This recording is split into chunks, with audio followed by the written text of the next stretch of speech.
नमस्कार दोस्तों, स्वागत है आपका हमारे चैनल पर।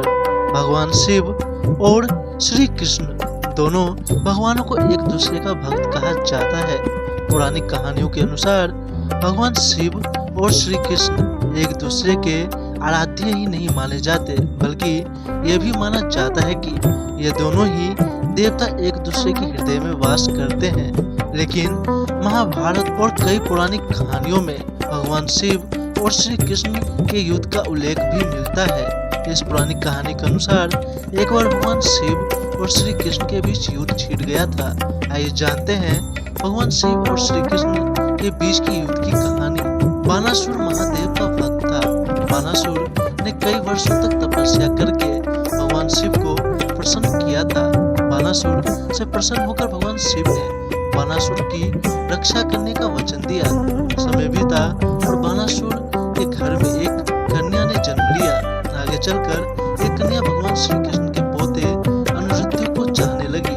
अनिरुद्ध को देखकर बानासुर की बेटी उषा उनसे विवाह करना चाहती थी। एक दिन उसने अपने मन की व्यथा अपनी सहेली चित्रलेखा को बताई। चित्रलेखा के पास कई मायावी शक्तियां थी, इसलिए इन शक्तियों का इस्तेमाल करके चित्रलेखा ने कृष्ण जी के पोते अनिरुद्ध का हरण कर लिया।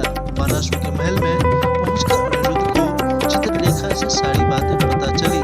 बानासुर की बेटी की भावनाओं को जानकर अनिरुद्ध के मन में भी प्रेम के अंकुर फूट पड़े। इसके बाद अनिरुद्ध और उषा ने गंधर्व विवाह कर लिया। यह बात बानासुर को पता चली तो उसने बीच मार्ग से ही अनिरुद्ध का अपहरण कर लिया और उसे बंदी बना लिया। श्री कृष्ण को जब इस बात की सूचना मिली कि बानासुर ने अनिरुद्ध को बंदी बनाकर अपने महल में रखा हुआ है, तो श्री कृष्ण बलराम, शाम, प्रद्युम्न और अपनी नारायणी सेना के साथ बानासुर से युद्ध करने के लिए उसके राज्य में पहुंच गए। बानासुर को जब श्री कृष्ण और उनकी सेना के आने की सूचना मिली तो बानासुर को पता चल गया कि वो अकेले श्री कृष्ण और उनकी नारायणी सेना का सामना नहीं कर सकता। इसीलिए उसने अपनी रक्षा के लिए महादेव को बुलावा भेजा। भगवान शिव ने अपने भक्त बानासुर की रक्षा करने का वचन दिया था, इसीलिए युद्ध का समाचार सुनकर महादेव नंदी, कार्तिकेय और अन्य कैलाशवासी योद्धाओं के साथ बानासुर के राज्य में आए। जब भगवान शिव ने श्री कृष्ण को अपनी नारायणी सेना के साथ देखा तो उन्होंने अपने भक्त बानासुर की रक्षा करने के लिए श्री कृष्ण से युद्ध करने का निश्चय किया। कृष्ण जी की नारायणी सेना और महादेव की कैलाश के गण सभी आपस में युद्ध लड़ने लगे। चारों तरफ भीषण रक्तपात हो रहा था। इधर महादेव भी अपने भक्त की रक्षा करने के लिए श्री कृष्ण से युद्ध कर रहे थे। दोनों देवताओं ने एक दूसरे पर कई अस्त्र छोड़े। भगवान शिव ने श्री कृष्ण पर पशुपतास्त्र से आक्रमण किया। इसका उत्तर देते हुए श्री कृष्ण ने महादेव पर नारायण अस्त्र से प्रहार किया। महादेव और श्री कृष्ण के बीच हुए इस भयंकर युद्ध से सृष्टि में हाहाकार मच गया। जब श्री कृष्ण ने देखा कि महादेव अपने भक्त की रक्षा के लिए प्रतिबद्ध है और उनके रहते बानासुर को कुछ नहीं हो सकता, तो उन्होंने महादेव का मान रखते हुए उन पर निंद्रास्त्र का प्रयोग किया, जिससे महादेव गहरी निद्रा में सो गए। भगवान शिव की निद्रा में जाते ही भगवान कृष्ण ने बानासुर से युद्ध करना शुरू किया। कृष्ण ने बानासुर को अपनी भूल सुधारने के लिए कहा, लेकिन अहंकारी बानासुर ने कोई बात नहीं मानी। तब श्री कृष्ण ने बानासुर की भुजाएं काट दी।